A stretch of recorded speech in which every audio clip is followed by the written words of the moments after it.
Les questions du Gris-Gris international, Grégory Broch. Conflit d'intérêts, cas d'espèce. Franz-Olivier Gisbert, directeur du Point, romancier, chroniqueur radio et aussi animateur sur France Télévisions. Ça en fait pas déjà là des conflits d'intérêts? Gisbert, qui par ailleurs a tellement de respect pour la diversité qu'il va au trophée des arts afro-caribéens en jean, reçoit dans son émission Laurent Mouchard-Geoffrin. Oui, Laurent Mouchard-Geoffrin, c'est ce que j'ai dit, cher. C'est son vrai nom, Laurent Mouchard. Geoffrin, il l'a adopté dans un bistrot de la place du même nom, celle qui accueille la mairie du 18e arrondissement de Paris. Il était avec Serge July, dit la légende.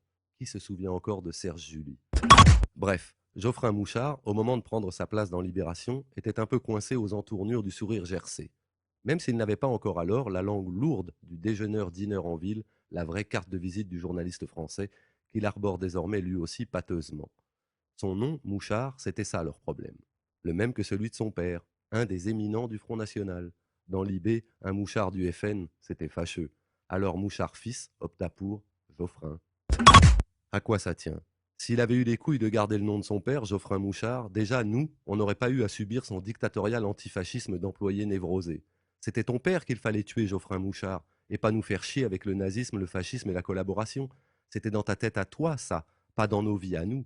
Et pour ça, Geoffrin Mouchard, pour ça aussi, pour ça surtout, il faudra bien qu'un jour tu payes.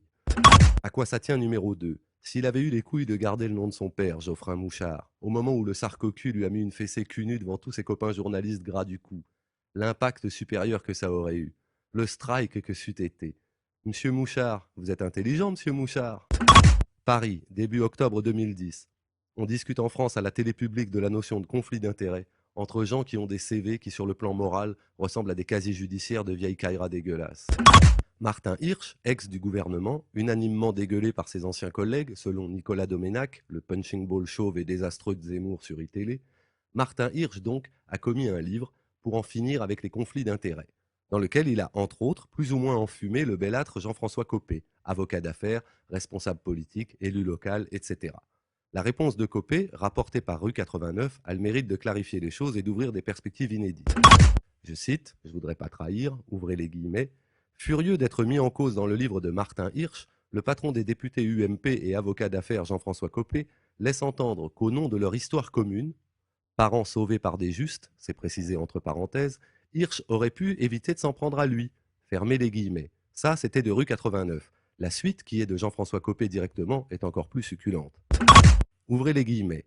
Quand on a cette culture familiale, je ne dis pas que cela commande des obligations. Chacun choisit sa vie comme il le peut, et ce n'est pas moi qui donnerai des leçons de morale.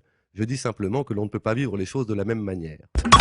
Pensée du jour. Ceux qui n'ont pas cette culture familiale, comme dit Jean-François Copé, comprendront le message. À eux le respect de la loi, de la morale et de l'intérêt général. C'est sympa, non, de la part de Jean-François Copé d'accepter d'incarner l'immoralité, le déshonneur et l'indécence à la place des autres.